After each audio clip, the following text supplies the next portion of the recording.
നമസ്കാരം. രാവിലെ പറഞ്ഞു ഉച്ചയ്ക്ക് വരുമെന്ന്, ഉച്ചയ്ക്ക് പറഞ്ഞു വൈകാതെ വൈകിട്ട് വരുമെന്ന്. എന്നിട്ട് ആ വഴി വോട്ടറായിട്ടുള്ള BJP ജില്ലാ പ്രസിഡന്റിനെ ആരും കണ്ടില്ല. പാലക്കാട് കള്ളവോട്ട് ചേർത്തതായി CPIM ജില്ലാ സെക്രട്ടറി EN സുരേഷ് ബാബു തെളിവ് സഹിതം പുറത്തുവിട്ടിരുന്നു. ഇക്കാര്യമാണ് കഴിഞ്ഞ ദിവസം തെരഞ്ഞെടുപ്പ് നടന്നപ്പോൾ വ്യക്തമായത്. BJP ജില്ലാ പ്രസിഡന്റിന് തന്നെ കള്ളവോട്ടാണെന്ന് ഇതോടെ തെളിയുകയായിരുന്നു. പ്രതിഷേധം ഭയന്നാണ് KM ഹരിദാസ് വോട്ട് ചെയ്യാൻ എത്താത്തത് എന്നായിരുന്നു വിവരങ്ങൾ. BJP ജില്ലാ പ്രസിഡന്റിനെ പാലക്കാട് നഗരസഭയിൽ 73-ാം ബൂത്തിൽ 431 ക്രമനമ്പറിൽ വോട്ട് ചേർത്തിട്ടുണ്ട്. പട്ടാമ്പി ആമയൂർ തൊടിയിൽ 79-ാം ബൂത്തിലെ വോട്ടർ കൂടിയാണ് ഇദ്ദേഹം. വോട്ട് ചെയ്യാൻ എത്തുക കൂടി ചെയ്യാതായതോടെ സുരേഷ് ബാബു പറഞ്ഞത് സത്യമാണെന്നുള്ളത് അരക്കിട്ടുറപ്പിക്കുകയായിരുന്നു.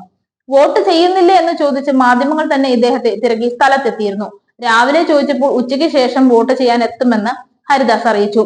ഉച്ചയ്ക്ക് ശേഷം വരുമെന്ന് പറഞ്ഞ പ്രസിഡന്റ് വോട്ടെടുപ്പ് അവസാനിക്കാറാകുമ്പോഴേക്കും എത്തുമെന്നായി. 5:45 വരുമെന്ന് പറഞ്ഞ ഹരിദാസ് എന്നാൽ പോളിംഗ് സമയം അവസാനിക്കുന്നതുവരെ സ്ഥലത്തെത്തിയിരുന്നില്ല. ഉച്ചയ്ക്ക് ശേഷം വരുമെന്ന് പറഞ്ഞ പ്രസിഡന്റ് വോട്ടെടുപ്പ് അവസാനിക്കാറാകുമ്പോഴേക്കും എത്തുമെന്നായി. 5:45 വരുമെന്ന് പറഞ്ഞ ഹരിദാസ് എന്നാൽ പോളിംഗ് സമയം അവസാനിക്കുന്നതുവരെ സ്ഥലത്തെത്തിയിരുന്നില്ല എന്ന് മാധ്യമങ്ങൾ പറയുന്നുണ്ട്.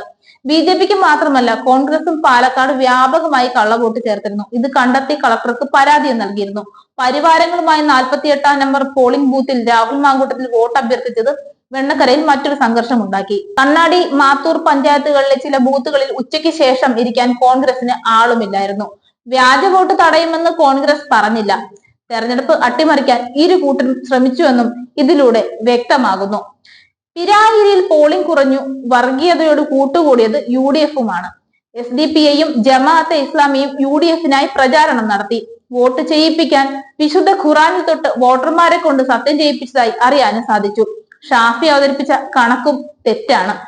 സന്ദീപ് വാര്യർ കോൺഗ്രസിലേക്ക് വരുന്ന വിഷയം DCC പ്രസിഡന്റ് A തങ്കപ്പൻ പോലും അറിഞ്ഞിട്ടില്ല. അതുപോലെ തന്നെയാണ് രമേശ് ചെന്നിത്തലയുടെയും K മുരളീധരന്റെയും ഒക്കെ സ്ഥിതി. UDF സ്ഥാനാർത്ഥി വ്യാജനെന്ന് ജനങ്ങൾക്ക് ഇതോടെ ബോധ്യപ്പെട്ടു കഴിഞ്ഞു. മൂത്താൻതറ പോലെയുള്ള സ്ഥലങ്ങളിൽ ബൂത്ത് കയ്യേറാൻ ഇത്തവണ BJPക്ക് സാധിച്ചില്ല. പോലീസ് സേന ശക്തമായിരുന്നു. മെട്രോ ശ്രീധരനേക്കാൾ വലിയ ആളാണ് താനെന്നാണ് കൃഷ്ണകുമാർ സ്വയം പറയുന്നത്.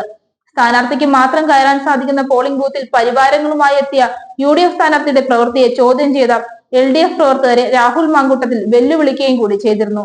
എന്തായാലും തെരഞ്ഞെടുപ്പിനെ എങ്ങനെ നശിപ്പിക്കാമെന്ന ഗവേഷണത്തിലായിരുന്ന കോൺഗ്രസ് BJP മുന്നണികളെ ജനാധിപത്യത്തെ സ്നേഹിക്കുന്ന നാട്ടുകാർ പഞ്ഞിക്കിടാഞ്ഞത് കാര്യമായി.